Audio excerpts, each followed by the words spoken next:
as well, besides us sitting here and trying to enjoy our elephant, well, not just trying, but we did enjoy our elephant, is that there was a report that somebody saw a young male leopard crossing north from Baboon Pan to Vuyatela at some stage this morning. So they said somewhere around 10:30, 11. So I'm going to go back there. I didn't see any tracks, but I could quite easily have missed them. So I'm going to head back down that way and try and see if I can't find any tracks. We do have the bat cam out, and so hopefully bat cam will help us and we'll be able to find some sort of signs. We've got warthogs. Maybe we should take a warthog with us, Ferg. That might help to find our leopard. No. Anyway, let's go and have a look and see if I can't find a footprint. I must have missed them earlier, which is a bit of a bleak situation, but at the end of the day it led us to our elephant, and so, well, we can't complain too much. Seems like poor Ali's been given the runaround by many animals this afternoon. Tracks here, tracks there, kind of reports of tracks in these areas, and seems like it's just all over the place at this stage, and hopefully she'll be lucky. There's nothing worse than when you just pick up track after track after track of different animals and yet you don't bump into them. So I'm hoping that she'll be rewarded with something epic this afternoon. Wouldn't it be nice if she got to see Shadow and Cub, or the Angama bride? One of those two would be, I think, really a good way to spend the afternoon. Or even Mvula. Mvula is a special character, but I know that there was apparently a individual leopard seen in the Buffelshoek area at a place called Tamburti Dam, and it sounded like a male leopard, so I would imagine that that is Mvula, and he's turned further to the north and not actually gone to the south and into Djuma itself. Now, Treehouse Dam, still looking quite quiet. No sign of Husana that I can see anywhere here. So what I want to do is just go his normal route, which is there's Treehouse Dam Road East. It just runs on the southern side of Treehouse Dam, down Weaver's Nest, down towards the fire break and back towards Twin Dams. And maybe, just maybe, I missed him at Twin Dams. He could have been lying in one of those thickets and I just didn't pay attention enough and we drove right past him. So I want to just head back that way and see. There's definitely nothing that I can see here at Treehouse Dam. I've pretty much driven right around it, so hopefully we'll be able to find him at Twin Dams. I'm sure he's going to go to water at some point. Now, just bypassing Twin Dams at this stage. No, there's definitely no leopard tracks coming towards, Treehouse Dam, not Twin Dam, sorry. There's no leopard tracks that I can see coming this way, so I don't think little Hosana came this side. Or Tumba, or whichever young male leopard this was. But I would be shocked if well, I'll get the name out eventually. I'm kind of stumbling between Tingana, Tumba, Hosana, there's all these names. If it was Hosana, I'd be very surprised if he didn't head towards Treehouse Dam. It's his usual kind of loping motion is to come up from Twin Dams and then, like I say, come up Weaver's Nest this side and then back down again. So he kind of does this little loop around. But given that he is starting to grow a little bit, and you never know, maybe he's starting to wander into different areas and we should start looking in other areas. But I would be shocked if he didn't come up this way, since he hasn't been here for the last few days. He normally comes and checks it out this side. Of course, if it's little Tumba, I wouldn't expect him to come this way at all.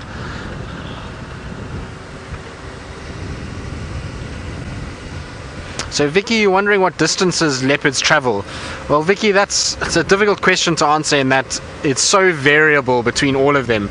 We know that some leopards don't travel that much. So in the case of Shongile, Hosana, Tumba, those are young leopards, so they're not really moving as much. They're trying to stay within areas that they know. Particularly Tumba, he's not going to move much at all, because unless mom comes and fetches him, he doesn't really go anywhere. He just waits for her to come back and get him. But Hosana, Shongile, they're moving, but not massive distances. If you compare that to sort of Tingana will probably move, I would say, in a night, sometimes 4 to 5 times, maybe even more, 10 times what Hosana or Shongile would move in a given night. So it just depends on the leopard, and it depends on whether they're doing territorial patrols, have they fed, are they hunting, are they successful if they hunt. So it really is a random amount of sort of space that they can move. But to give you an idea, I have seen Tingana in a space of 24 hours go from Nkoro, which is far in the east, all the way to basically basically Simambili, Elephant Plains, Arathusa cut line, and that dam area, and all the way back to Nkoro in a 24-hour period. So that must have been covering, in terms of hectarage, he must have covered close to, I would say, about 4,000 hectares just walking through there. I mean, he wouldn't have walked 4,000 hectares because he's done straight lines, but he's covered that sort of distance in a 24-hour period. So you can see that they can move quite fast. And if you had to go into areas where there's a very low density of leopards, so up into the Kalahari regions, you'll probably find those leopards moving even further and even faster. So it's just also according to density and where they run into other territories. I'm just checking very carefully on Weaver's Nest for tracks. So far, no signs, and I'm hoping that if it is not Hosana, that it's Tumba, and hopefully Tumba then will be in the Mulawati, just sort of towards Twin Dam side. So I'm going to go back and just check that area very carefully, and while we do that, let's go back to Ali, who is still on the trail of tracks, and hopefully they're going to end up in a pot of gold like the end of a rainbow.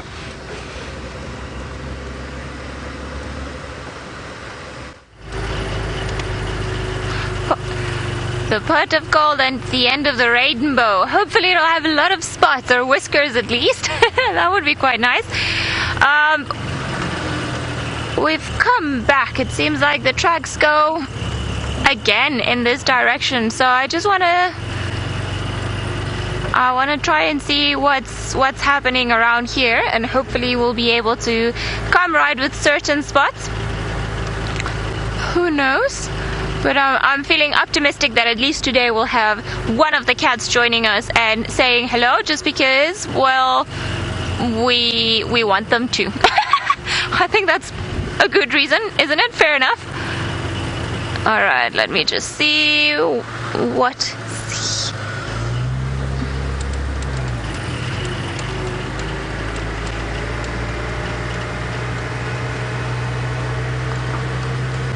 Lori, you're wondering if...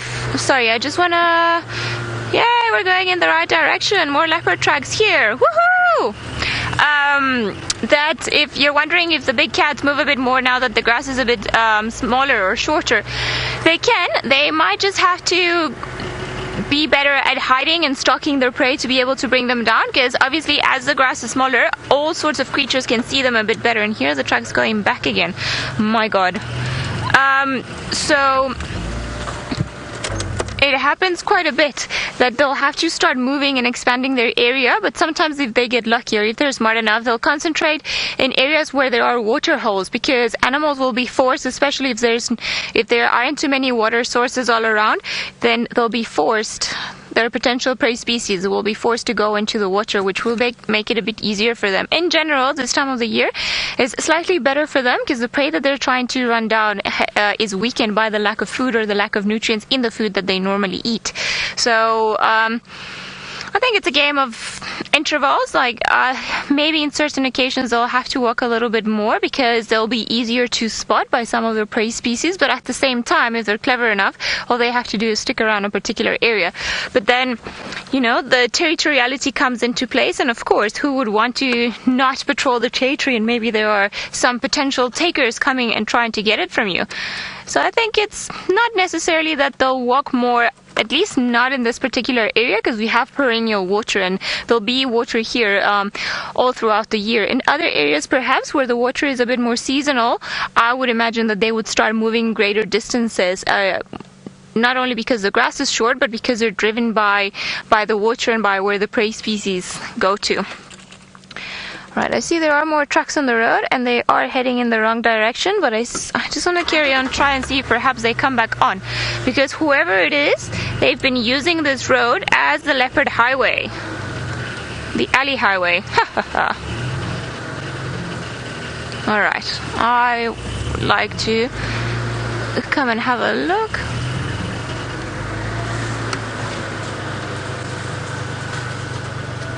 Nice track. I am so upset because these tracks are so fresh. Exquisite Bliss, you're wondering when was the last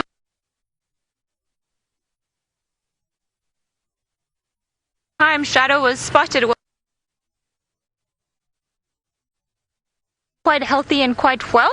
She managed to bring down a hare for the cub, and the cub was busy, playing around with it, and then eventually dragged it down the termite mound and took it back. So after that, I don't think she was found the next day, because I spoke to some of the guys and they just said that they had her tracks going further south into Hofmann's. It seems like Tristan's gotten all the luck. I wonder if maybe he stole the lucky beans from me, but I'm sure everyone's going to be very happy to see this old friend.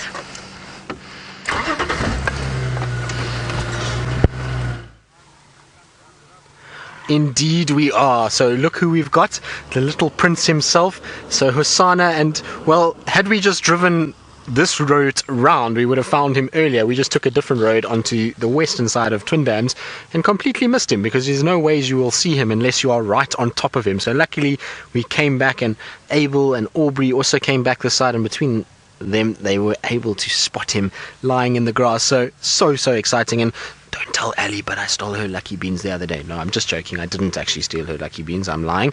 It's just the way it goes sometimes. Sometimes one will get more lucky than the other, and hopefully Ali will still get some luck this afternoon, and she'll get a spotted friend of her own to hang out with. But it's so good to see our boy again. Look at him. He's such a champion, this leopard. He kind of just takes everything in his stride. He doesn't look as though he's too fussed about anything at this stage. And he's really developing a big, thick neck. Look at the size of the neck, sort of from the back of the head towards the chest. It's getting very deep in that area, which is typical of male leopards. So cool to see Hosana. And we know he came from the south, so hopefully this means that little Hosana is going to spend time this afternoon coming further north, and we'll get a really nice, decent sighting with him this afternoon. I'm sure he's lying down in this area for a reason as well. He knows that a number of animals will come and drink from the small pans and from Twin Dams itself, but lying down where he is, he's almost invisible. Unless you ride on top of this road, it's hard to spot him and see him. And so if you sit here and you just wait patiently, he then hopefully would be able to watch and wait for antelope to come down and drink. And we know that he's already hunting things like impalas, and so he's probably waiting and hoping that the impalas that come down in the late afternoon, or nyala or terrapins that potentially come and sun themselves, that he can then grab them. And there's a nice big yawn, so hopefully this means he is going to start deciding to get up and move. But there we go. Hey, big boy.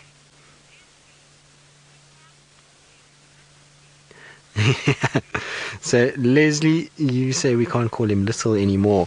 No, I suppose not. He's getting bigger by the day, isn't he? But he's still little when you compare him to the boys like Tingana and Quarantine and Anderson. Those are much bigger leopards, and so in comparison to them we can still refer to him as little for now. And well, it's also, we just want to hang on to the fact that he's still our little prince at this stage. And it's starting to change, and you can see he's getting a little bit shifty now, so a bit of a yawning process that he's been doing. He's kind of moving on his back legs, and so I wouldn't be surprised if he gets up, there we go, and starts to try and move. What's wrong with your mouth? Why are you licking so much? I wonder if he's got some fur or something stuck in his teeth that he's trying to get rid of. Or it looks like he might get sick and regurgitate something. It does happen. There we go. He might have eaten grass, and then this is what happens, is they regurgitate bone and hair and shell, particularly if he's eaten terrapins. That doesn't taste very good, and you can see he's now just trying to get rid of that. So that's that big stomach heaves, is to try and regurgitate all of that stuff that he's not digesting, so particularly bone and hair. There we go.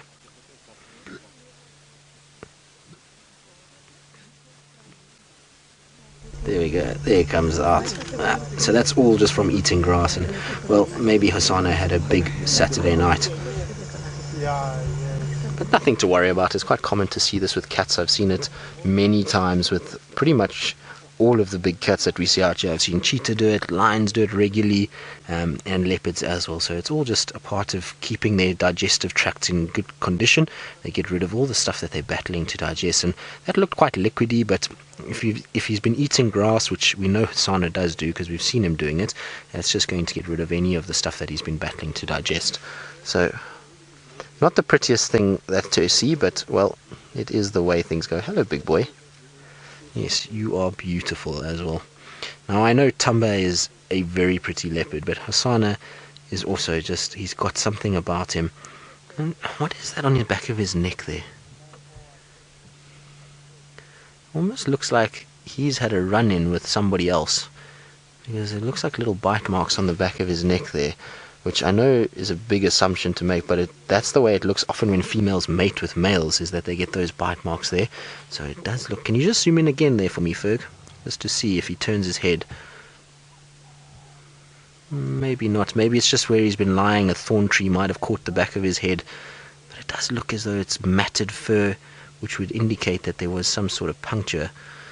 No, it's not too bad. It's not as bad as I first thought it was. So it looks like maybe just he might have caught his head on a thorn tree. It does happen from time to time, is that they'll walk around and they go through a buffalo thorn or something like that, and then that catches into the head and they pull through and they actually get a bit of damaged fur like that. But there's no sort of puncture wounds. You can see there's no holes that would have been caused by teeth. If somebody like Tingana or another male leopard had gone after him, or even a female, they would have caused quite a bit of damage to the back of his head, and there would have been blood that would have oozed out of there and holes from the canines, which is not evident. So it seems like something else has scratched him on the back of the head and caused him to lose a little bit of fur there, but nothing he won't recover from, so he'll be just fine from that. He's in fact still in very good condition. When he was turning there, his stomach doesn't look too lean. He looks as though he's been feeding just fine, so good to see. But his life is going to get harder and harder, as much as same as what Tumbers will. Unfortunately, as much as we love to see them around, that they are going to start getting pressure from the bigger males soon. So Rob, you're asking if Hosana is making regular antelope kills. Well, I'm not sure, Rob. We really haven't seen enough of him to know for sure. We rely on the reports that we're getting from south of the boundary quite often to tell us that he is feeding on anything. But I haven't heard too much of big antelope kills. I haven't heard him too much on sort of impalas. I know he's been on the odd duiker or steenbok, and then there's been scrub hares and terrapins and catfish and varying other interesting things like legavan, or what we call monitor lizards. And so he's been surviving on those things. I wouldn't be surprised if he's had the odd snake as well, if he can find them. Particularly just before that cold front, we saw a lot of evidence of snakes moving around, and maybe he's latched onto a few of those. And so for him, still, it's going to be smaller things. I also would imagine he's been getting quite a few franklins and guinea fowls. I'd imagine that's what he's really been focusing on, because those ultimately are, the things that he would be coming across more than anything else. But he's definitely going to be trying to hunt, the bigger antelope species as well.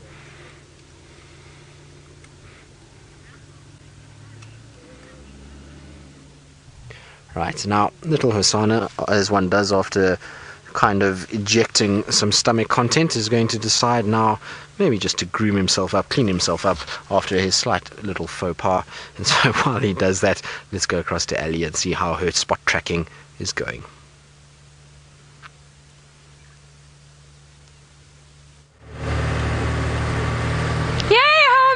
Hosana's back. I'm so happy to hear that he is here and saying hello. I know everybody's been wondering where he's been, and I have a strong feeling that the tracks that we're following actually belong to Shadow, and because they seem to come off a drainage line that she particularly enjoys, and the tracks go up and down all along the road, and it's just been driving us a bit crazy, Seb and I, because we see the tracks and then the freshest one goes here, and then obviously she's decided against it and she's come back and then she goes back around. So it's part of the trick of having leopards, is having a lot of patience.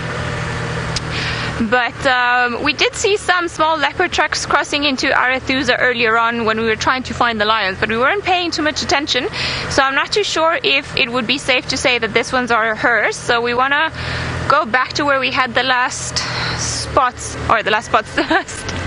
tracks, and see if perhaps that's her going all the way, because pretty much all the road that we're driving upon now, there's been a leopard that's been walking on this road all the way down.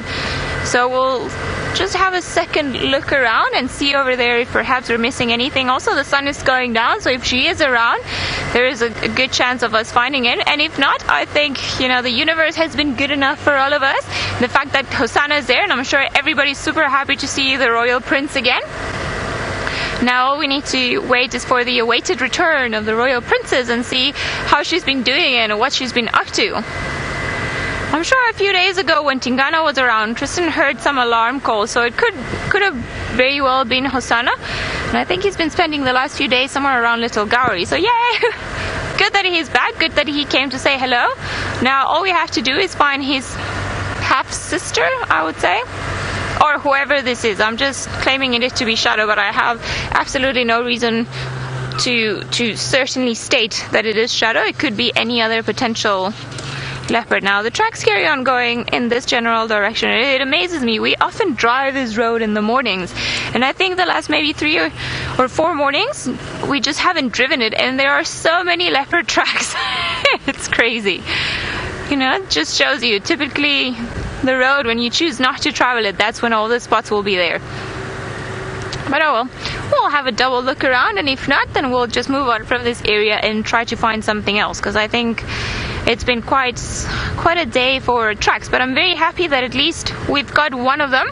So go Tristan. I think maybe this is a boys' afternoon. I'm feeling a bit left out. Maybe I need to go and find myself a spotty lady. Sorry, Seb, you don't mind our company, do you? No, not at all.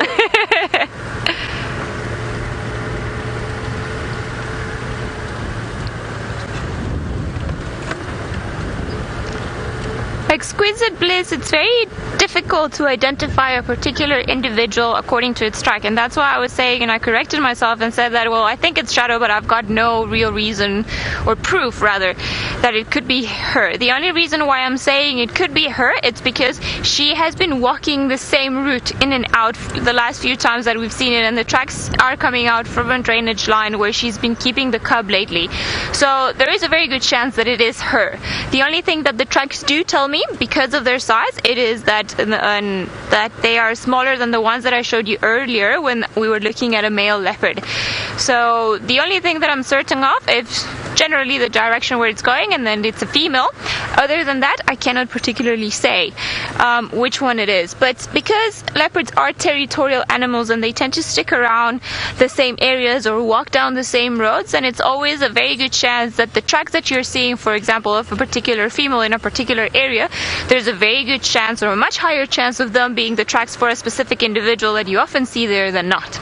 It's a bit of a tricky thing, I know, but it all just comes down to, once you start getting to know the leopards and the territorial animals in your particular area, then you are somewhat able to assume that it's a particular animal just based on your experience of their movements in the area that they move in.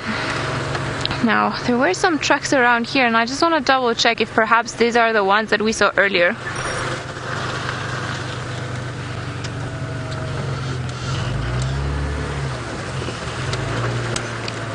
Dark 88, you're wondering which time of the day is the easiest to track leopards. Well, I think any time of the day, any time where there's enough light for you to be able to see the tracks.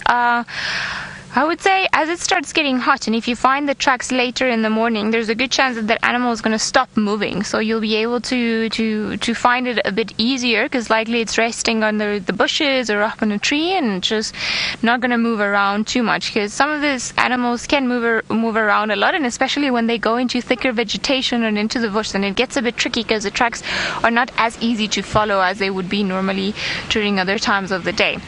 But I would say this is a good time as any.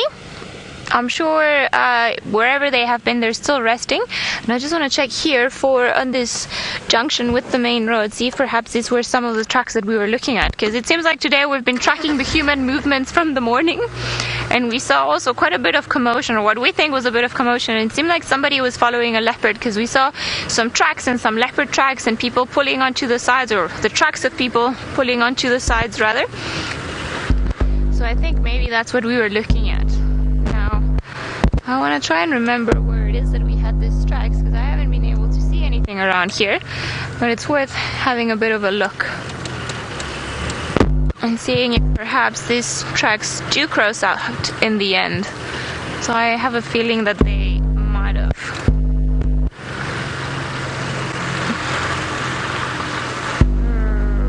Right. No tracks for now. I'm going to carry on looking for this, but while I carry on looking for leopard tracks, let's go to Tristan. No, let's not go to Tristan. Tristan is repositioning the vehicle, so I'm sure will be ready for us to go back to him whenever Hosana is being a bit friendlier. And you see, here are the human footprints. So this was what I was worried about.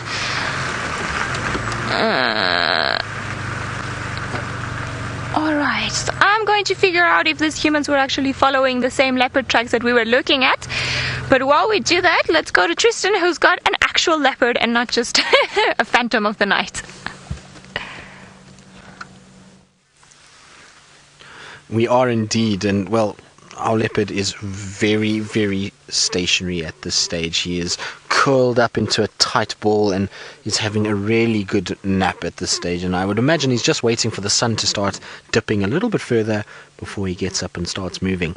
It's obviously been a long weekend for little Hosana, and he seems as though he's quite tired. He's curled as tight as possible. And this is when cats really have a good nap, is when they're curled up like this. And you can see his ears still move every now and then, so he is paying attention to what's going on, but he's trying to just get some rest in before the darkness of night comes in, and he has to start then moving around and trying to utilize that cover of night to start hunting. So at this stage it's all quite sort of placid, and there's been no animals that I've seen coming down towards Twin Dams, and so I would imagine that a situation will arise at some point, because it is the time of the day where things like impala and nyala and various other antelope species are going to come down this way and start to get a drink. And so I would have hopefully, sorry, that's my fault, I just released the clutch a little bit, the brake should I say, and so he should hopefully start to be able to then stalk something around here. But he is definitely one tired cat at this stage.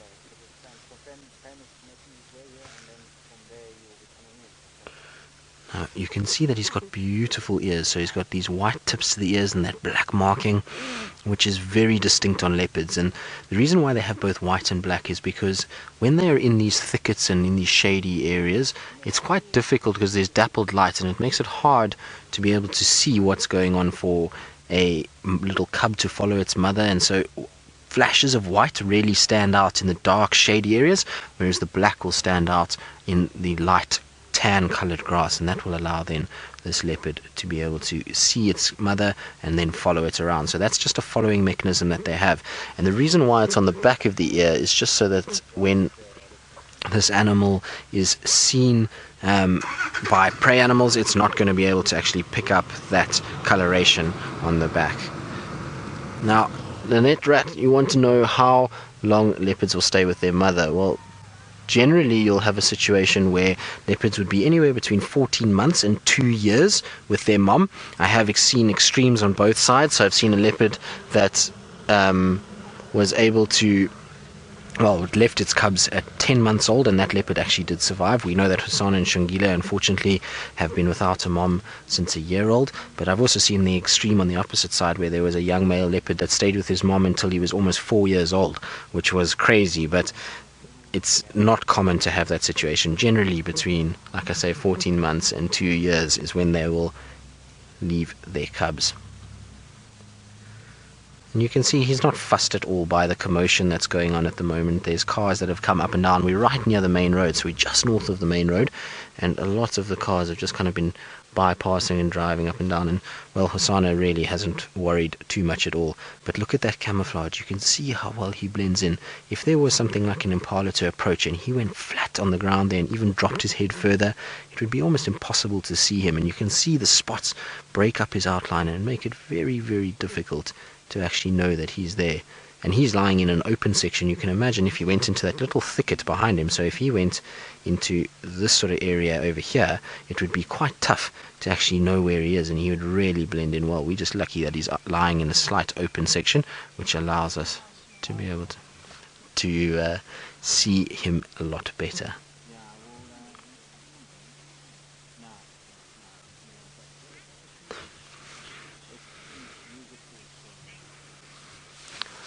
Ooh, Jackie, you're asking when I think he ate last. Well, Jackie, not recently, given the fact that he just got sick and very little came up. In fact, it looked more like bile and a little bit of fur than anything else. So there wasn't a huge chunk of meat that came out or any sort of big clumps of food that he got sick. So I don't think he's eaten probably in the last at least 2 days. So I know that he killed a francolin at the beginning of the week, which would have been a very small meal and was chomped up quite quickly. And then from there, I don't know what he's eaten. We haven't seen him since the last time we saw him. I don't think he's had any meals that I know of. I will ask around and try and find out, but I don't think he's had anything in the last 3-4 days. That would be my estimate. He's looking healthy though. Otherwise, his condition is still really good. His stomach isn't completely sucked in, so he's not like he hasn't fed in the last week. But I would say probably 3-4 days since he had a really decent meal. He's probably had a nice Franklin here and there, but that's really not going to make his belly swell too much, but it will just sustain him from day to day. But given that he's just gotten sick and there was very little that came out, I don't think he's eaten too much in the last couple of days.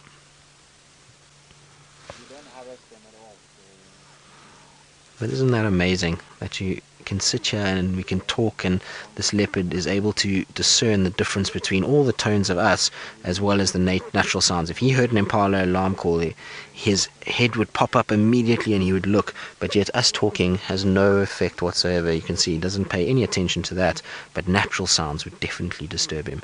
Now, Nancy, you want to know if leopards are solitary? Well, yes, so leopards are the only true solitary cat that we get in this area. You'll find that cheetahs, the males will form coalitions, females only really have company when they have cubs, but males will form coalitions. Lions, we know, are pride animals, and so the leopard is solitary as solitary can get. You'll find the males very seldom spend time with anybody else. They'll sometimes spend time with a female if she's got a carcass that they can rob from her, or if she's in heat and they can mate, but it's not extended periods of time. You'll also find that the females, only when they have cubs, will actually spend any time with another leopard. So solitary as it can be, there are times where they will come together if there's, like I said, food or mating, or they do bump into each other on territorial patrols, but those social interactions generally are very short and not very long at all, and not like something with a coalition of cheetah or a lion pride. So it's a little bit different. Right, well, little Hosana is still very sleepy, so we're going to stay with him and try and see if he's not going to wake up. Like I say, it is that time of the day where hopefully he should start to stir and start to move around. The francolins are starting to call as the sun is dipping, and I'm pretty sure he is going to get moving at some point. And so while we do that, let's go back to Ali, who's apparently still exploring around and hopefully is going to have some luck around the next corner.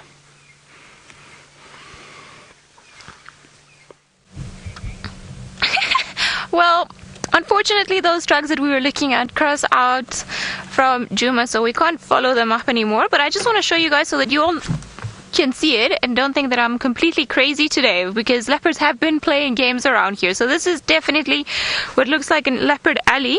And I just want to point out, let's see, I can't see them now. So leopard track, leopard track, leopard track, leopard track, leopard track, leopard track.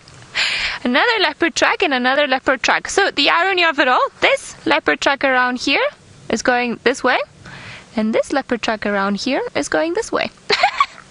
So it's been a whole afternoon of going up and down pretty much. So we're gonna try a completely different road, perhaps see if, oh, I'm all tangled up, perhaps see if there's anything around the next corner, because you never know. But woo, let's take us beautiful Wendy, see if perhaps we can see anything else around this road. I think I'm definitely starting to get some arms from here.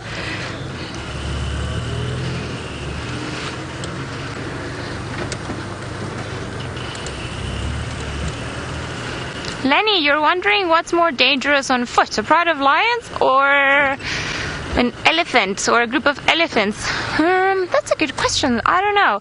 I think it depends how close you are to both of them. I would not like to be particularly close to either one of them.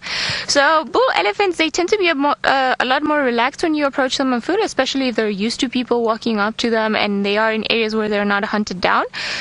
And I think if it was one bull elephant, I think maybe a pride of lions would be a lot more dangerous. But at the same time, sometimes when you track the prides of lions, they are so asleep that they're just on the sides, and you'll bump into them and they'll go like this, they'll open one eye, flick their tail, and that's about it. So I'm not too sure. I reckon maybe a group of elephants with lots of tiny babies, if they are awake and the lions are sleeping, I think maybe the elephants would be a bit more dangerous than the lions. If the lions are all up and going, then I think they would be just equally as dangerous, the both of them. But having said that, I was recently on a private safari in Zimbabwe, and when I was there, so we went to a park that's called Mana Pools, and it's a park where animals are walked to often. So from the lions to the leopards. Hello. Will you show yourself? So it seems like we've got a Quran around here making a lot of noise. Hopefully he'll come and say hello. So in this particular park, we walked elephants often, but just bull elephants. The females were a bit too, with the little ones. I wasn't too confident with them, but we walked lions a few times, and prides of lions and lions eating, and the lions in general were a lot more tolerant of humans than a breeding herd of elephants with a lot of their babies. So I think maybe you obviously have to be very careful of the both of them, but I think maybe elephants are a bit more dangerous, a bit more wary. I don't know. I wouldn't particularly like to be close to either one of them if they were too alert. If they don't know you're there, then it's a whole different story, and that's the way we like doing walks, like approaching the animals and not disturbing them, and them not being aware of the fact that we're here. Oh my goodness, look, there's leopard tracks going in that direction. Oh my goodness, yay! An animal on the road! Yes! Hello, zebras! Haven't you seen a leopard around here? Maybe like 14 of them? We have seen all their tracks. Let me just stop here so we don't spook them. Hello. It's very nice to see you guys. So now we've got a small group here. I think maybe 1, 2, 3, 4, 5, 6, 7 of them. I wonder if maybe 7 zebras is a lucky number. The 7 of the Dazzle. Could be quite an interesting group band for all of them. We've also seen their tracks on the road, and as well as the leopard, so I think the fact that they are here, it's pretty much a good indication that there's no leopard around. Although some bigger male leopards are known for hunting down zebra foals, because they can still bring them down. A fully grown zebra might be a bit too much. Maybe a very, very big male leopard could try his luck, but not a smaller female. I reckon they would have to only go for the smaller ones. That's some beautiful stripes that you've got there. I'm sure they're busy making their way into a bit of the open area. Luckily, it's not as windy today as it's been the past few days, so they can afford to sleep in an area where it's slightly more open and they don't have to guard themselves from the wind. I see there are some more zebras coming around to them. I wonder if perhaps this is the same group we had a few days ago. I'm going to try going forward and see if perhaps we get a bit of a better look at them, as they are just around the corner. So I think maybe Tristan was right. We got lucky just around the corner. And I think these are some of my favorite animals to see, and especially some of my favorite animals to photograph. I love how all the stripes play around with them. Now it seems like we've got a proper Dazzle here, a few youngsters playing, and a few females. I haven't been able to see the stallion just yet, but I'm sure he's here somewhere protecting all his ladies. Furiously swatting those tails. I'm sure as the sun goes down, I don't know if you've ever experienced it, if you go into the outdoors, normally the last bit of light and the first bit of light is where mosquitoes and flies are a bit more active, so they tend to be a bit of more of a problem. So I don't know if you'll be able to get these two on the road to the right. I do know that there is a tree. I'm just afraid that if we move, we're gonna got 2 youngsters, 2 boys, play fighting.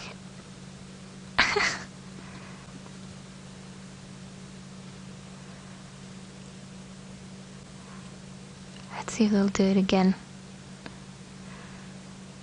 Have you calmed down now? Too much attention. So you see the way they were doing it, it's always funny when zebras fight, they actually bite each other more than what they kick. So you'll see they'll try to bite one another. There we go. Oh. It's almost like it's got you by the ear.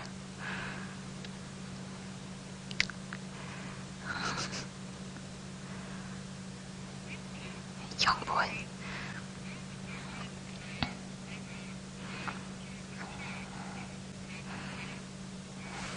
Rory, you're wondering if a stallion, a male zebra, would kill a young one if it's not his. Yep, definitely. They just want the females to waste energy raising their young. So much like a lion would kill somebody else's lion cub, the male zebras will do the same with little ones that are not theirs. And it's actually believed that, and I'm not too sure how much truth there is into it, that when the females have their little ones, they have it away from the herd so that they can print on their stripes and they learn their mom's smell and stripe pattern and so on. Because if they were to be found looking or trying to suckle from the wrong mother, because maybe it's a foal that's lost his way, it's a good indication that they don't belong in that particular group, and then the stallions can come and eat. I was going to say eat them, but no, they wouldn't eat them. Kick them and then maybe kill them. Yeah, you two troublemakers. And this is vitally important for them. All these play fighting just for the time when they have to do it and fight other males for dominance, for the right of having their own particular group of females. So you see, we haven't seen them kick much. Then most of the way that they fight is with the biting. Captain Mercy, you say that, wow, they're mean. I think zebras are a lot more aggressive than what we give them credit for. They are very tough individuals, and I think because we see them like donkeys and horses and mules, we're like, oh, they're so nice and pretty, but they're actually very, I don't know if mean is a good word for it, but they're very tough, and it's not an easy society. Look at these boys go. Lots of fighting, and even between the females there's a very strict hierarchy, and there'll be a first lady with her foal and then a second one, and they constantly bite and kick each other just to remind each other that there's a certain pecking order, let's put it that way, and just so everybody knows where they stand. I think maybe there's a mother that's come around and just make sure that the boys stop their fighting. We're going to stick around with this boy, see if perhaps they get up to some nonsense a bit more. But while we do that, let's go over to Tristan, who's enjoying the spots. I am indeed, because our spots have decided to stir, and you can see our little male is now up and moving. And so, well, he's not moving right now, but he was up and moving. So he's come out of that thicket and he's just standing and watching. And what we need him to do is to come across, because just on my left hand side, as now that I've come up onto the dam wall, is a beautiful group of impalas, and that is what little Husana needs to be hunting. So hopefully these impalas will make some sort of a noise that will alert Hosana to their presence, and he'll then come skirting around. Now what could also happen is these impalas could drink and then come around the dam a little bit, but I don't think so. Generally what the impalas do is drink here and then they go back to the sort of western side, and there's an open section that they head to. So I'm hoping that that's what's going to happen, is that he's going to come up this way, spot these impalas, and maybe, just maybe, start to hunt. And look how still it is this evening. We now have reflections on the water of the impalas and busy playing around as well. So Hosana, you need to come this way, boy. This is the right way for you. You can stop where you are. But isn't that pretty, with the impalas just coming down? You can see a few pink hues in the water from the reflection of the sunset that has taken place. So there's the pink clouds in the background. It is a magical scene. Leopard on one side and then impalas and beautiful sunset on the other. Now I've lost Hosana. Where's he gone? He's so busy watching the impalas, I haven't paid attention as to where he went, but I think he's just walking probably somewhere in this thicket. He likes to go into this bush on the right side of this pan, so you can see there's a big thicket in there, and that's where Hosana likes to sort of move around. So I wouldn't be surprised we see him coming through. Yes, there he is. I can see him right now. He's going to come straight towards where we are, so hopefully he will come into this area and kind of come up the dam wall itself. Come on, big boy, you're just behind that bush. So just on the right hand side there, Ferg, you'll come out just there where that bush is. He's just behind there at the moment, so hopefully he will come out that area. I'm going to actually reverse backwards just so that Ferg doesn't have to get the aerials in the way.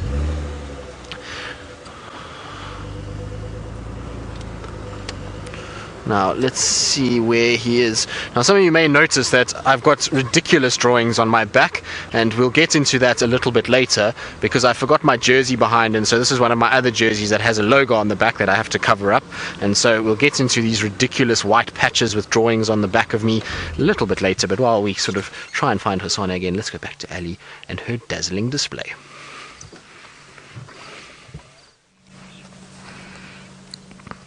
Well, it seems like the zebras have calmed down now. There was definitely a female that came around, and I think maybe she laid down the law amongst these two boys that were busy fighting.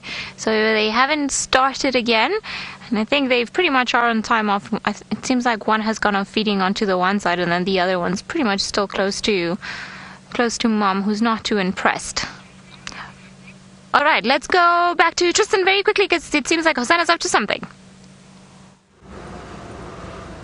Well, it seems Hosana has seen these impalas and is now moving and trying to kind of get around them, and he went running off into this thicket. So I'm just trying to reposition so I can actually find him again. But he went from just sitting doing nothing to an explosive trot and is now kind of covered a whole bunch of distance, and I don't quite know where he's actually gone. But this is exactly what I was hoping would happen, is that he would see the impalas, and look, the impalas are now running, so they're running straight towards where Hosana ran.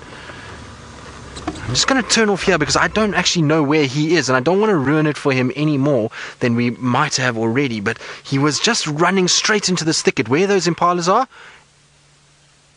is where Hosana ran. Now, I don't know what's spooked those impalas, but something spooked them. I wonder if there's maybe not another leopard here somewhere. That's interesting, because the impalas just went running straight away. They haven't seen anything. They haven't alarm called at anything. I can't see where Hosana is in any way, shape or form. So I don't know what they've seen or what they're kind of running from. And it looks, the way that they're running is almost like they're running from wild dogs. And that's the way that generally these impalas do run. Now, I don't see Hosana anywhere here. Where have you gone? He's raced somewhere here. I don't know quite where. Maybe the road again. I think those are impalas at this stage. I'm going to try and see if I can't get through here.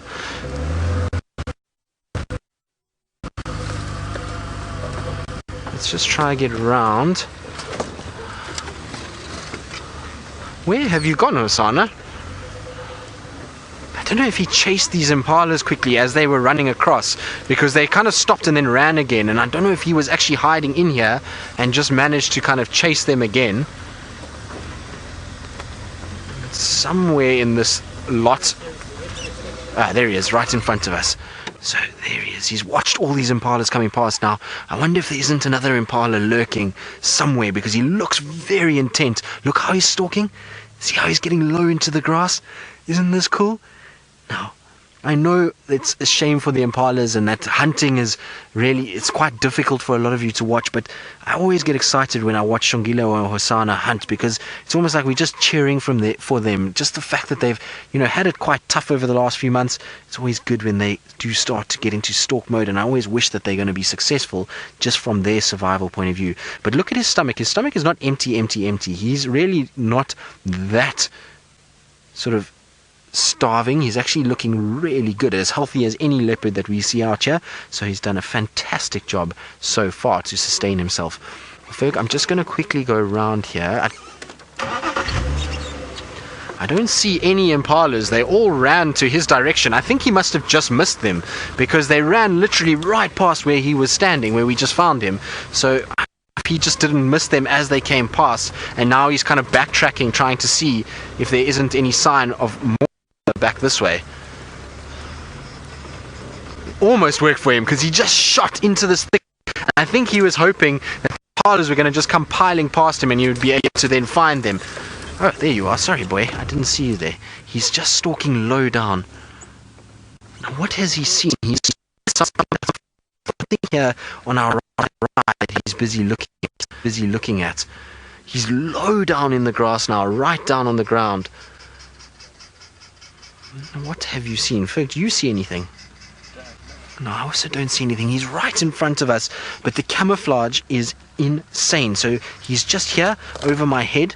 So there you can see his little spotty bum sticking out of the bush and that white tail where he's just sort of watching what's going on. And I don't know what he's watching, but something has caught his attention close by. How exciting is this? He is directly over my head, so I hope that my cap doesn't get in the way from time to time, because I'm trying to stay as low as possible, but I'm also quite keen to look around. So if my cap does go through the frame, I do apologize. But you can see why these leopards are such good ambush predators. Imagine trying to spot that. It is insane how easily he blends in. And this winter grass, this dry grass, and this time of the day when the twilight is in, it is almost impossible to see that cat. And you can see when Ferg does that, see how the spots just blend in with the dappled light, the darker and lighter tones that we see there. It becomes really difficult to see this cat in this kind of area. And so for him, this is a great area to hunt, and it's exactly what I thought would happen, is that as animals started to come down to drink, so Hosana is now trying to start utilizing that to his advantage. What have you spotted, boy? The problem is I can't see his face, which means I can't see if he's actually watching or if he's now gone back to sleep again. Because sometimes what will happen with a leopard is after a hunt, they then go into a place like this and then they just lie down and they actually start falling asleep. So I might just do a slight reposition just to see if I can't see where his face is and what he's actually looking at. Now my windscreen wipers are going in all the chaos. I flicked my windscreen wipers up and it just all got a bit hectic there for a second. Ferg, am I good on your side?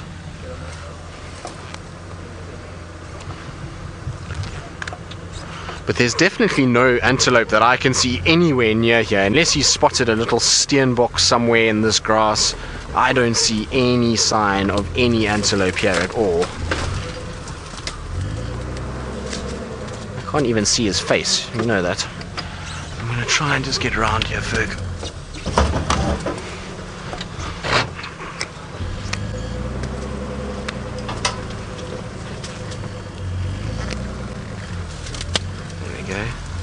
So he's actually really quite relaxed now. His face is kind of down, so I'm going to go forward a little bit. There we go, Ferg, you should be able to get him from there. So he's not really in stalk mode at the moment. He's actually just watching around like he was earlier. So you can see his just ears are up. So he's alert and he's trying to see what's going on, but he's not in a full stalk. If he was in a stalk, he'd be flattened. His eyes would be low in the ground and he'd be trying to conceal himself as much as possible. You can also see the eyes are just shutting every now and then. And so he's starting to get a little bit sort of sleepy again, and that's a sign that he's not really in that hunting mood anymore. So the opportunity, unfortunately, went and he missed. But he must have been so close, because those impalas ran right from where he emerged from the bush. He must have just missed one of them. Shame, boy. It would have been good if you had gotten that. Now, of course, the other problem for him is that big impalas are a difficult thing to get up a tree. And so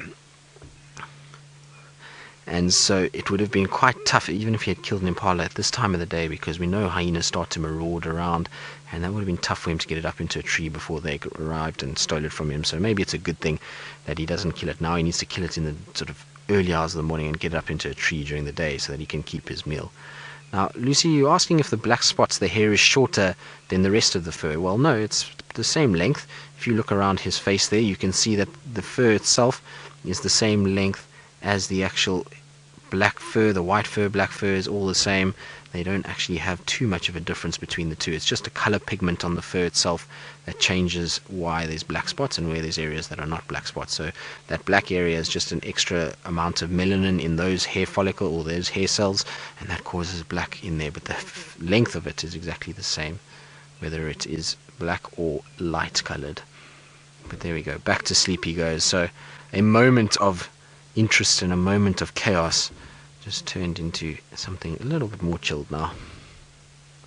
Wow. I'm hoping that one of these days we'll be able to watch this cat pull off a successful kill. It's been lots of times I've followed him and watched him hunting, and he's come close a few times but just missed. And so I'm hoping one of these days we'll be able to find him on a nice big impala kill that will be hoisted in a tree somewhere, and that would just be absolutely ideal.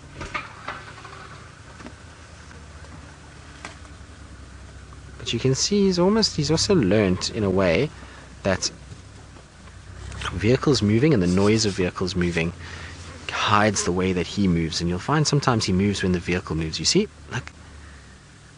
And this is a trait that his grandmother Safari used to use all the time. Every time a vehicle moved, she would move. If a vehicle was off, she would lie down. Use that to cover her noise. And I wonder if he's not learnt this a little bit from Karula. You can see now he's stopped, the vehicle stopped, now he's stopped. It's quite an interesting way that they do things. Now Ferg, I'm sorry that the bush is in the way. I'm hoping he's going to come through this clearing and we'll be able to see him.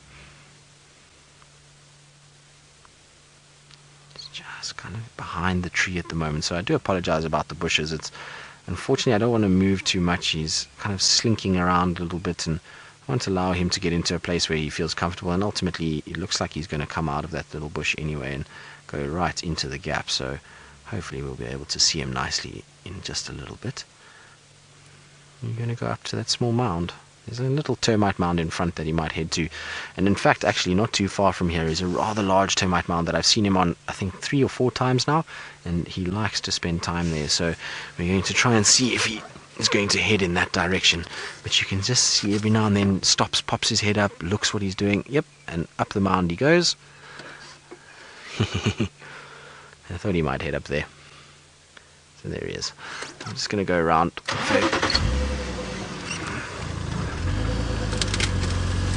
Leopard using a point of it to get a vantage and to be able to see what's going on around them. So often see this with leopards as they sort of head up and into these termite mounds areas. So while we try and get to where Hosana is and try and see if we can't get our infrared on to be able to follow him in the darkness, let's go across to Ali and see how she's doing.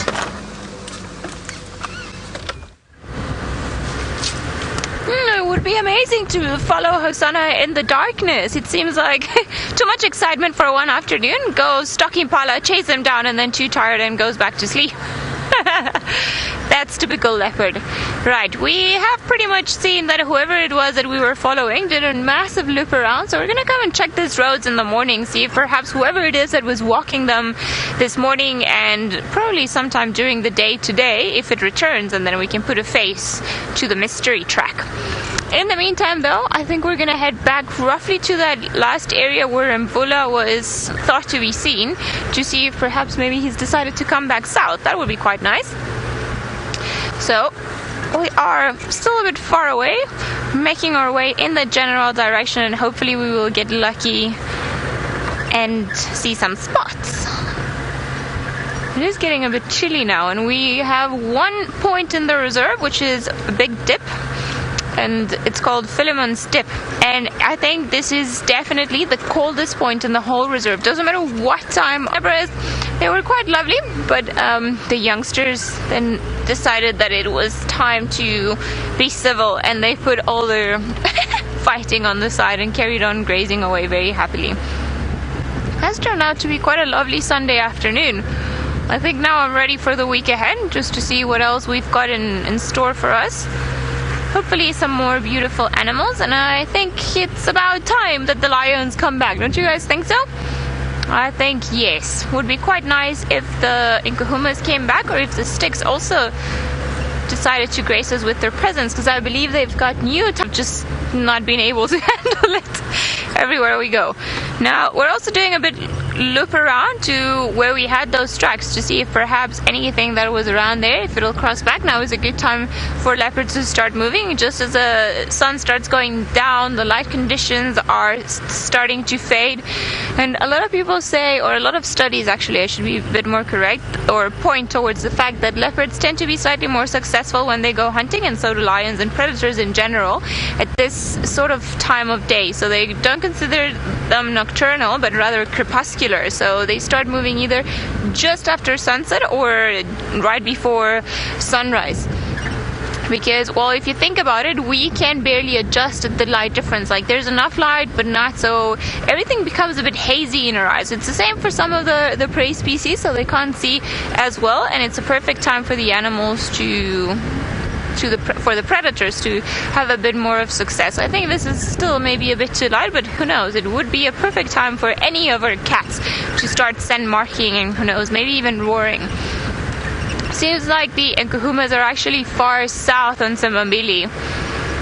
So while we carry on looking for any other cats around the northern and the western side of Djuma, let's go over to Hosana, who seems to have found a very interesting thing.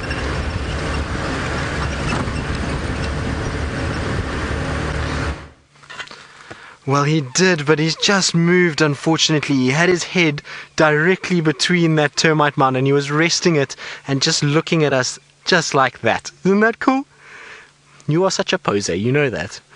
Does that not get any better? I don't think you could ask for a better frame for a young male leopard than that picture right there.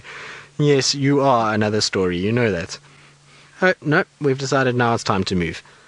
We've posed, and we've done our portrait photo, and now it's time to carry on and see what else is out here. But it was so cool. He had his head there for quite a while, and he was just kind of resting. We were trying to get our IR sorted out, and so really very cool to witness. Thank you for that, Hosana.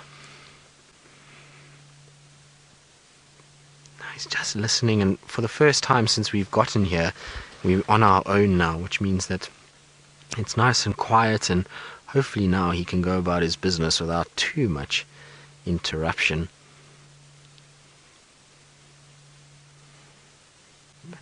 He is looking magnificent. Yes, we're talking about you. I know, you do look good.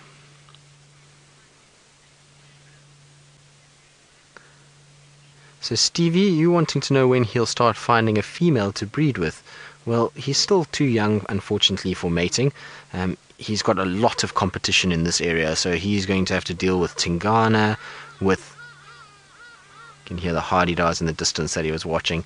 He's going to have to deal with Tingana, Anderson, Quarantine, Shivambalana, Gajima. There's a lot of males that are around here that are way bigger than what he is already, and they're not going to take kindly to a young male that wants to mate with their females. So at the end of the day, I don't think he's going to be mating, probably at least for the next 3 years, I would imagine, until he starts to mate. So a long rocky road ahead for little Hosana. He's going to ultimately probably be pushed quite hard by all of these big males and moved into other areas, and the likelihood of him settling here at Djuma is very, very small. You'll find that, like I say, Tingana and the likes, as soon as he starts getting some size, are going to start pushing him out of here and try and get him into somewhere else. So he's definitely going to have a tough time ahead of him.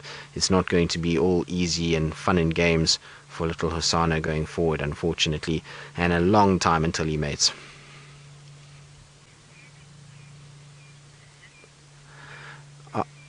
So, Beard, you say he really is a handsome fellow. No, handsome fellow.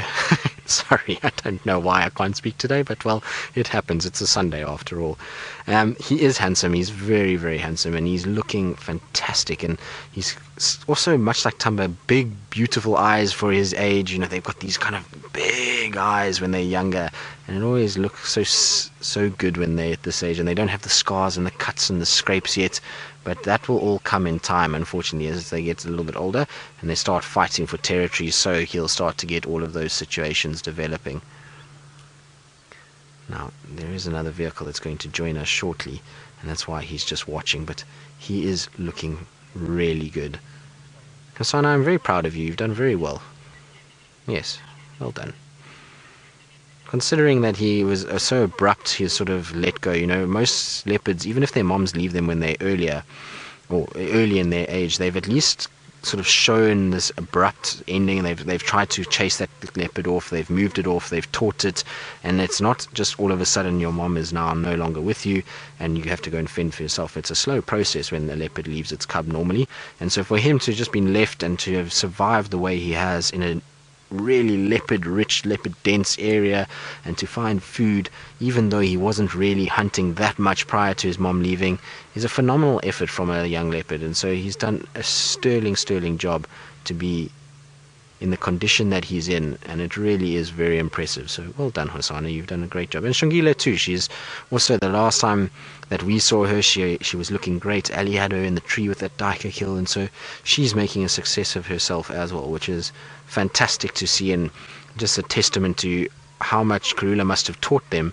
even away from what we saw. We spend a lot of time with them, but she must have taught them so much on how to survive outside of what we've seen, that they were able to just kind of ease into it, and they really haven't at any stage looked too distressed. Shongile has been a little on the thin side at times, but really not that bad. She's not looked sort of desperate at any stage, and when she has been a little bit desperate, she's gone after terrapins, and that's allowed her to survive. And you can see that Hosana's just watching some hardy-dars that were flying way in the distance and making a few squawks, and so even birds are still, much like Tamba, sort of piquing his interest at this stage.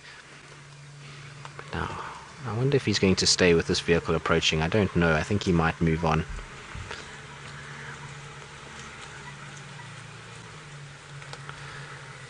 So Nancy, you say he is breathtaking. Well, indeed, Nancy, he is absolutely beautiful. He's young and still, like I said, not cut up in any way, ears are whole, and really is getting bigger by the day. He's bulking, and it's interesting. I would really love to see him and Tamba next to each other, because Tamba has grown a lot in the last little bit and has really kind of caught up in terms of size with Tundi, and it would just be interesting for a sort of comparison to see the two of them together. I still think that Tamba's front paws are bigger than Hosana's, but I don't think Tamba is as big as Hosana is in terms of the width of his body and the height of Hosana. When Hosana walks, Tamba is a little bit shorter, but his paws are definitely bigger than what Hosana's are currently. Tamba's paws are actually staggering in terms of the track that he leaves behind. It looks like a much bigger leopard than what he actually is, whereas Hosana is a little bit more in proportion. His paws don't look abnormally large for the size of his body. But look at the thickness of his neck already. You see how that neck is massive, and those shoulders wider than his head already, and lots of muscle in between there. You can see as his shoulders hunch, all that muscle that's built up between there. So he is becoming big by the day in terms of his body structure and his general sort of height and weight. And watching lots of birds flying around. I think he's also quite intrigued by the fact that we have a light on, and every now and then the light causes a few insects to come past, and I think he watches those every now and then. So he's still got that youthful spirit. And we'll probably switch to IR shortly. It's now getting to that time where the light is going to be quite bright, and so the darkness is coming in, and the brightness of the light will not be great for him in terms of hunting and moving around. So we'll probably go to IR fairly shortly, and that will just help. You want to do it right now, Ferg? Let's do it right now. Why not? There we go. And I can use the light on him.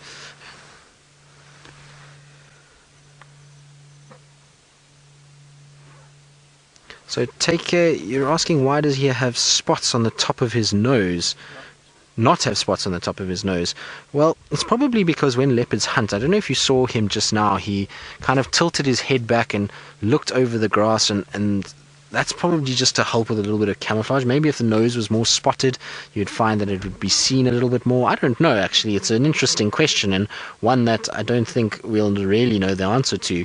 Cheetah also don't have it. Jaguars don't have it. None of the big cats have actual spots on the nose itself, and, well, I'm not really sure why, actually. I would imagine it's because if he tips up his nose, it just blends like the top of the grass, but I might be completely wrong and might have no idea whatsoever. So it's quite interesting, and one that maybe some of you out there might know and can help us with. Now, my communications with Chantal are as sketchy as they've ever been. I can really hardly hear her. So Chantal, if you've been asking me something else, I do apologize, because I haven't heard very much. You're very, very muffled at this stage. So it seems the gremlins are still living in Rusty. There we go. That's better. Now I can hear you again, Chantal. Thank you. Well, look at the insects. You can see them flying around, and every now and then he just watches them as they buzz about his ears. And typical cat, sometimes he'll just snap out at an insect and try and grab it.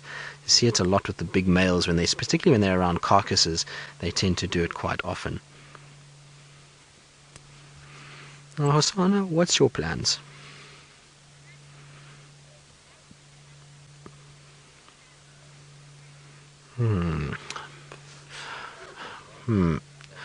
Well, Kristen, I think it's a difficult one to say exactly what would happen. I mean, it's ifs and buts, and it's kind of assumptions that would be made. If Hosana and Mvula came together, I think Hosana would undoubtedly be chased by Mvula. Mvula, even though he's not territorial, is way bigger than what Hosana is, even at this stage. And his size and experience would far outweigh what Hosana could do. And I think Hosana would be very intimidated if he came across a bigger male leopard like that. And so, I mean, it's difficult to say exactly what would happen. I mean, we could just be surmising. So Ferg was trying to get the hardy dogs on camera. Ferg, they cut right. That's why you missed them.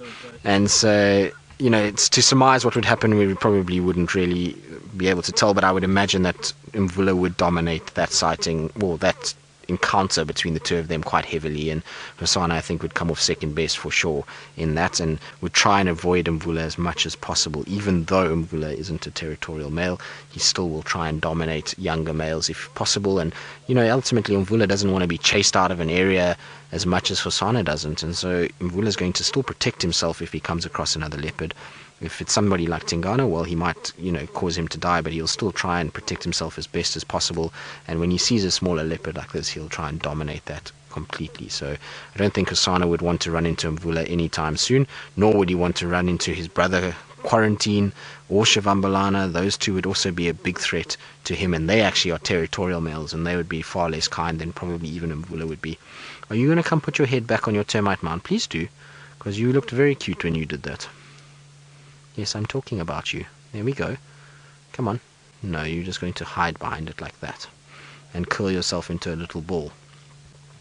This IR is absolutely amazing.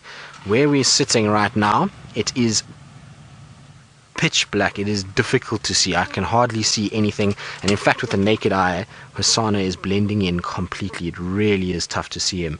But with this infrared, you can see it's clear as daylight, and it's amazing to me, the technology that we have available. And this infrared has definitely become one of my favorite things about the night drives, because it just feels like we can do so much more with these animals without interrupting in any way. And you can see his eyes are open. He's not worried about the light in any way. It really is a fantastic feature to have, and it's definitely opening up a whole new world for us in terms of following nocturnal animals. Now we're going to hang out with Hosana and have a bit of Sunday night chill time with him, and while we do that, let's go back to Ali, who's got her spotlight out, and hopefully she'll be able to get a spotted cat with the spotlight at some stage.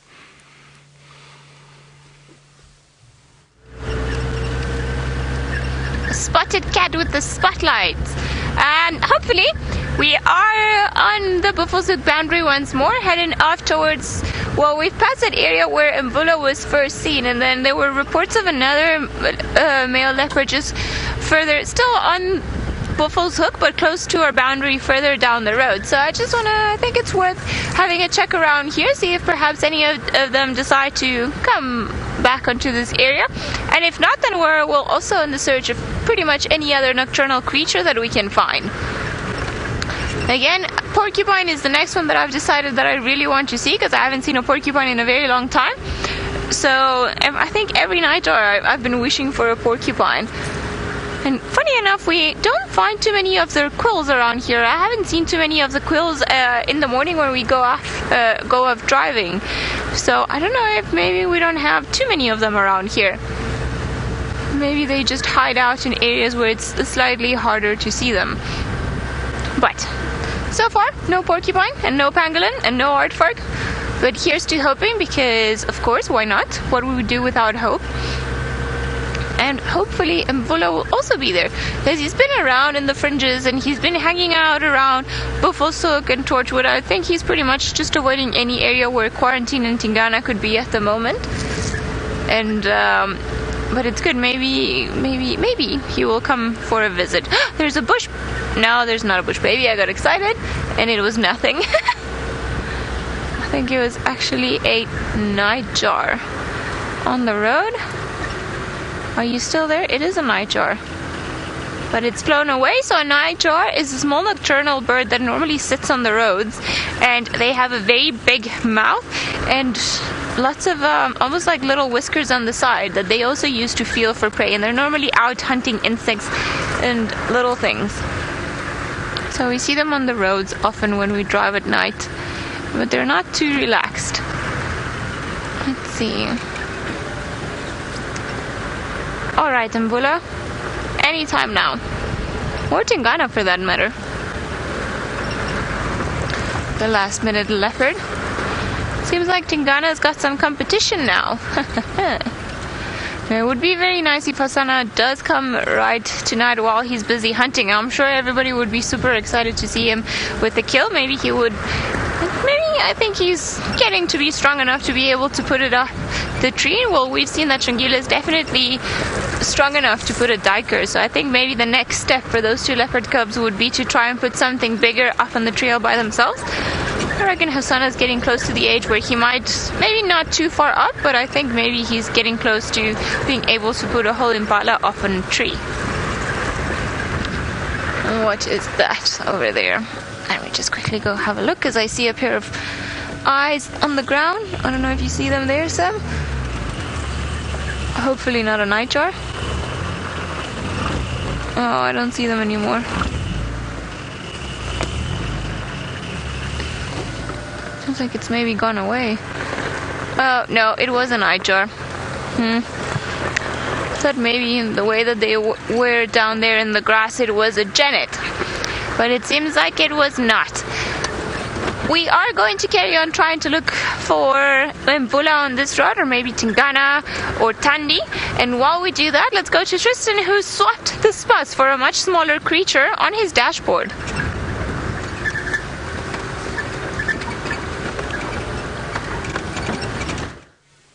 We have indeed. We've got some company that's joining us. So they heard Sunday night chill, Sunday fun day. And so not only do we have Hosana chilling with us, and Ferg and Batcam, and well, Bat graphics on the back of my jersey, but we've now also got a bush Katydid that has come and joined us, and you can see it looks just like a leaf. Now unfortunately we're in IR, so the color you won't see, but it is green just like a leaf, and the shape of that body is perfect. If you put this Katydid onto a tree, it would be near impossible to be able to work out where it was and what it is, and the only thing that gives it away on a tree is generally those long legs and the long antennae. Can you see how long those antennae are?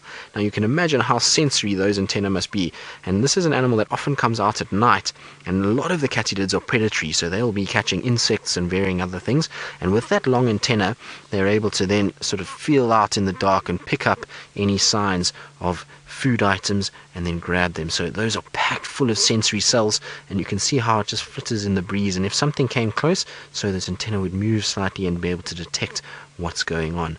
So very cool to see, and it just goes to show you there is always something around you. Even when you're sitting with the leopard, it pays just to look around, because I wouldn't have noticed him if it actually wasn't for the other guy's light that is just coming slowly off on the side and just highlighted our little Katydid for us. But isn't that cool? Imagine having antenna that long. It must be quite something to be able to deal with. I'm sure Ali will know, with her hair so long that it's almost like having antenna that length, so she'll know what that's like. But Hosana is sleeping. He's taking it very easy at this stage. He's not really too fussed by our Katydid friend. In fact, he's been quite accommodating so far, and you can see it's just now time to start resting. I wonder if the spotlight gives off a bit of warmth that these cats enjoy in these winter months and are able to actually appreciate. I certainly wouldn't mind a spotlight on me. Like I said earlier, I left my jersey behind, and so I've got a sleeveless jersey that I've got on now, which I had to cover up some logos on, and so we decided we would see who's got the better bat figure. So we decided to draw bat figures, and so this is my jersey with the bat figures on it. Now Ferg's going to show you. Ferg went very artistic with the bottom bat figure. I added some wings and a smile because I wanted a happy bat because I had a leopard. So there's my bat on top, Ferg's bat on the back, bat on the bottom. I can't even get it out, Ferg. Your artistic impressions are so good that it's just baffling me. It's making me speechless. In fact, I think you've wasted your calling as a cameraman, and maybe it's time for some art. But there we go. We've decided to add to the Batcam. Now Batcam has got friends, so there we all are. Sorry, am I moving too much, man? I was struggling in the dark to see where my macro focus is. So Ferg says he's struggling in the dark. Well, Ferg, you need to be like Batman and get some... There we go. And get some bat eyes to be able to see. So I've got the little sort of ears, I've got wings, I've got a smiley face, and Ferg, well, he's gone for the mysterious, arty. You've even got like a little side comb there for our Batman. Yeah, it looks like he's got a Little parting, little comb over action. Nice, I like it. So there we go. So that's because I'm cold and I needed something to actually wear. You can see I've got no sleeves, so it's going to be a cold journey back home this evening, that's for sure. But, well, it's worth it anyway. Sitting with a leopard, I couldn't really be too bothered, and I'll certainly be warm enough to know that I'm going to have seen a leopard this afternoon and spent, again, another quality afternoon with lots of quality time with him. Now, you can see there, that's the sort of light that we have at this stage with Hosana. It's quite difficult to actually see him, and you can see there's this kind of soft orange light, but as soon as the infrared comes on, it becomes this popped image, and it's very, very clear for us to see what's going on. So it's quite pleasant actually when the infrared comes on. Well, there we go. Look at that. Isn't that amazing? So you can see the difference between what we used to use in spotlights compared to what we're using these days. It really is a marked difference and makes a massive impact on the animals as well by not using these lights anymore.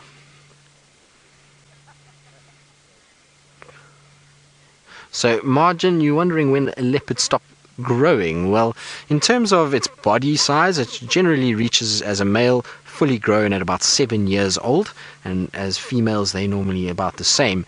But with males you'll find that the dewlap will actually extend throughout their age, and so even though it's 7 years old, they've got this sort of bulky body, and they've, as big as they'll get, their dewlap will start to drop and get lower and lower, and you'll end up with a situation where by the time it reaches sort of 10 years old like Tingana, his dewlap is much bigger than a younger leopard like Quarantine is. So it's just the dewlap that will move around and grow as they get older, but in terms of their body, by 7 years old they should be about as fully grown as possible, and it's normally sort of between 6 and 7 that you see. The females, though, they tend to grow much slower.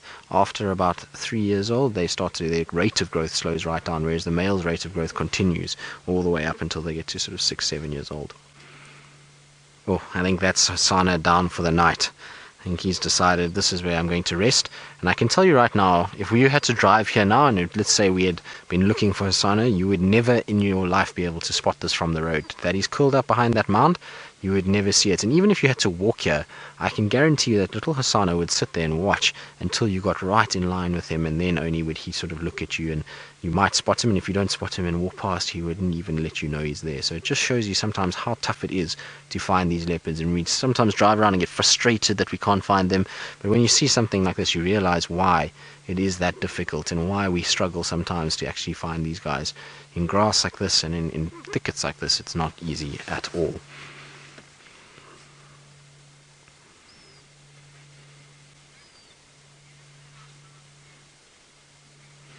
Bobby, you're asking if the termite mounds hold heat. Not really, Bobby. The outer sort of edges of the termite mounds, and just from being on a termite mound at night, they're actually not much warmer than the rest of the ground. The ground itself, after a warm day like we've had, is going to be giving off some sort of heat, and so it's going to be quite warm on the sort of surface of the soil, but that's going to dissipate very quickly. It will radiate off, and the actual sort of warmth of the termite mound is way inside there. So they've got thick walls that insulate inside and keep the actual warmth in the termite mound rather than on the edges. So you'll find the edge starts to cool down quite quickly after the sun goes down.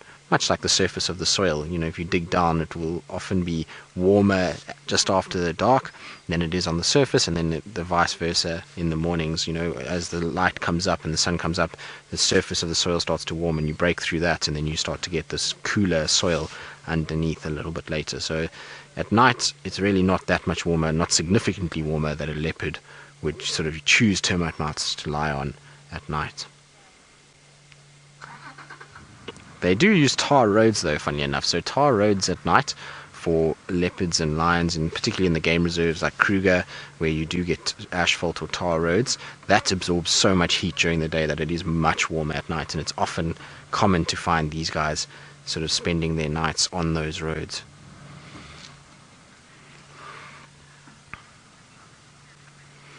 Right, well, I think little Hosana is going to be resting, and so I think we're going to give him a break, and we're going to leave him to it and start making our way back home, because it is that time to start heading home.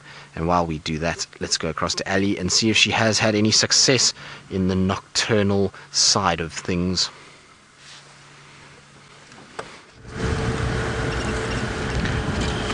no, Tristan, we haven't been able to find too many nocturnal creatures. We found all the diurnal ones. So we've seen quite a few duiker and steenbok and birds and lots of things that are not supposed to be moving around at this time of the day. Wonder if everyone's just having a bit of a party this Sunday and just making it a bit more confusing for all of us.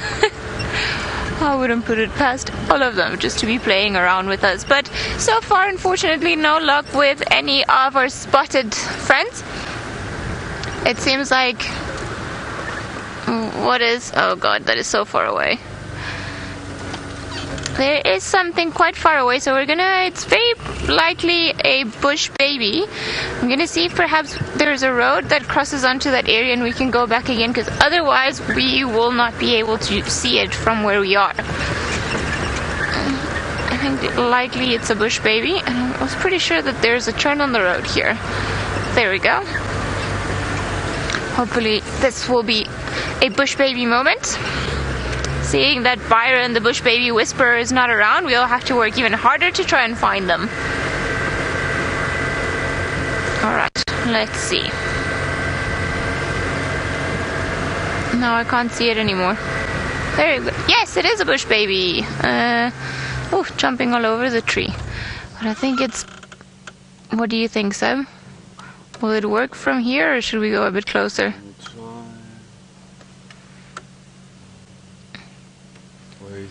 I think he is... Let me just try and grab my bearings. He was around here. There he is. Just moving there. You can barely see the eyes. Sorry, I reckon it would help if I managed to hold the spotlight.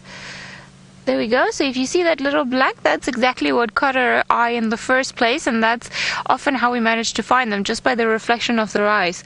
Normally all the nocturnal creatures, their eyes reflect of a red color.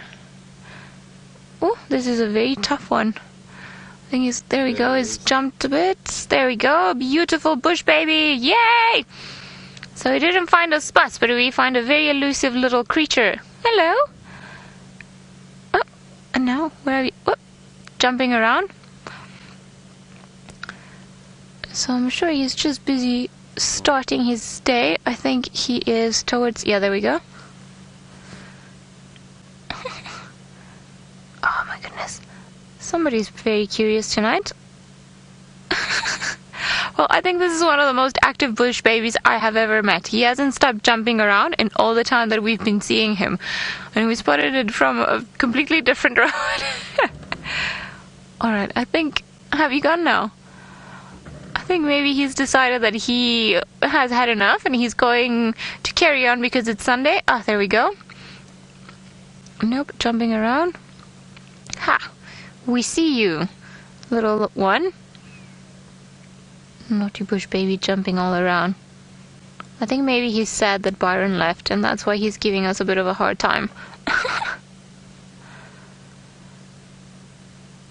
I can't quite understand what he's doing from what I'm looking at here, but there is a chance that he's starting to feed off the sap of the knobthorn where he's jumping around. They're very well known for really enjoying that, and of course they will also eat little insects and grubs and little things that they can find living on top of the trees. But I think he is eating the sap of the tree, judging from where I think his head is. Alright. Well, I think we're going to leave this shy guy to his nighty jumping around. I wonder if this is like a mother's worst nightmare. Imagine when we were little and we jump and they don't always constantly tell us not to jump. Imagine what it would be to have like bush babies as children. Right, we're going to give Mvula one last try. I'm losing my voice. And let's go back to Tristan, who's managed to find the moon to show to all of you.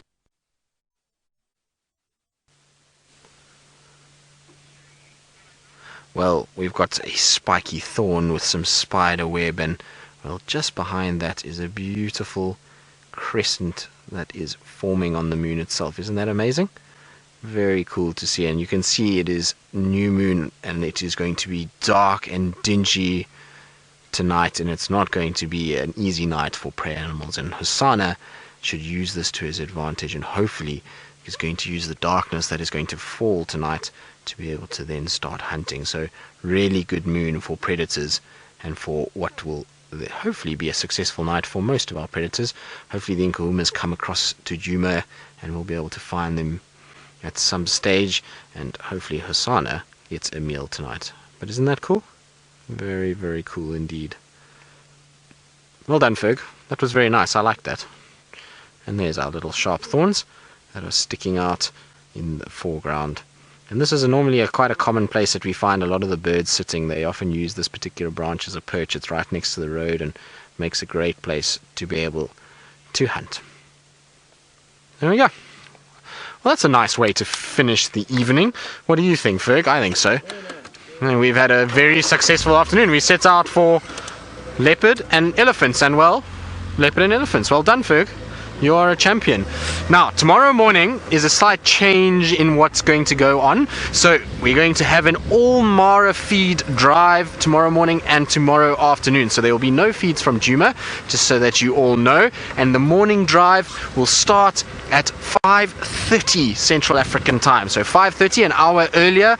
And the drives have been going out. And like I say, it will be an all Mara feed. All the guys out and about, and I think Brent and Jamie and James are all looking forward to taking you guys on the first ever Mara only safari. So the Djuma crew will have a slight break tomorrow morning and tomorrow afternoon, and we'll be back and rearing to go on Tuesday, and it will be combined feeds on Tuesday. So it's a little change on the Monday, but well, it's like I say, it's all to just test out all the systems and get everything sorted out and make sure that we're all going forward in the right way.